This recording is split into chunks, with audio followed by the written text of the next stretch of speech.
काला जादू।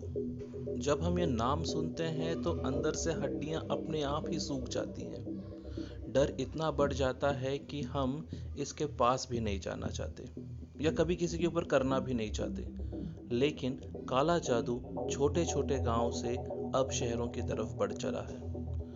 कई शहरों में, हैदराबाद जिसके लिए फेमस है काले जादू के लिए, बंगाल के बाद हैदराबाद में भी बहुत दिखता है।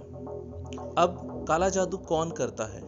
जिसके घर पे भूत प्रेत या कोई बीमार आदमी हो, उन सब से छुटकारा पाने के लिए काला जादू किया जाता है। चौरस्ते पे आपने नींबू, अगरबत्ती या ऐसी ही कुछ चीजें जैसे नारियल, इनको देखा होगा। अब आज सुबह ही जब मैं वॉक के लिए गया था तो मुझे ये चीज़ें दिख गई रोड के ऊपर चौरस्ते पे। अब हम ये बताना चाहते हैं कि हम इस काला जादू को प्रमोट नहीं करते और न ही कोई ऐसी बकवास चीज़ होती है काला जादू की। तो आउट ऑफ क्यूरियोसिटी ऐसे कुछ सामान को मैंने ले लिया। चौरस्ते पे ही कुछ फूल थे।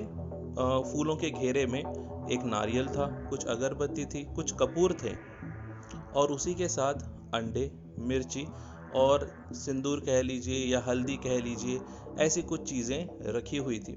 बाय द वे नींबू तो था, लेकिन उसका पानी क्या बोलते हो उसे, लेमनेड या नींबू पानी बना के तो सुबह ही पी लिया। बहरहाल बाकी चीज़ों का क्या हुआ? बाकी चीज़ें बहुत ही अच्छी थी। देखा जाए तो इनमें कुछ जादू नहीं होता। कोई किसी तरह का आत्मा या भूत या प्रेत इन अंडों में नहीं होता। नारियल में किसी तरह की कोई बीमारी छुपी नहीं होती। अगर छुपी होती तो खाने वाले जो दूसरे जानवर है ना, उनके ऊपर भी ये भूत भूत भागा, पिशाच या जो कहिए, वो उसके ऊपर चढ़ जाता है ना। थोड़ा सा तो लॉजिक हमें लगाना चाहिए कि अगर हम नहीं खाते, कोई और उसे ठोकर मारता है, तो क्या वो बीमारी, क्या वो भूत प्रेत किसी और के ऊपर चढ़ जाता है? नहीं, ऐसा नहीं होता। तो इसी चीज को हम दूर करने के लिए हमने ये छोटी सी चीज ले ली।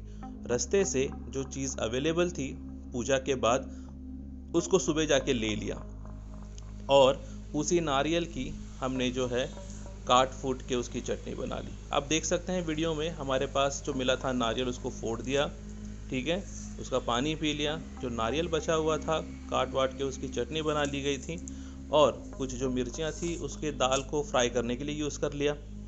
अब बची जो चीज़ है वो है अंडे। 2 अंडे जो मिले थे हमें, उन अंडों का हमने एक बेहतरीन सी चीज़ बनाई। ऑफ कोर्स आपको मालूम है कि मैं खाता तो नहीं हूँ वैसे nonveg, but still I prepared bread omelette. Spencer के कुछ ब्रेड लिए छोटे से और अच्छे से गरम तवे पे इसको डाल दिया, प्याज के साथ, थोड़े से कोरिएंडर के साथ एक बहुत बढ़िया ऑमलेट बना लिया। तो कुछ चीज़ें हैं जो मैंने कोकोनट और अंडे से बनाई। ये है कोकोनट चटनी और ये है ब्रेड ऑमलेट। टेस्टी था, कुछ हुआ नहीं, स्टिल जिंदा हूँ, स्टिल वीडियो बना रहा हूँ। Thank you for listening.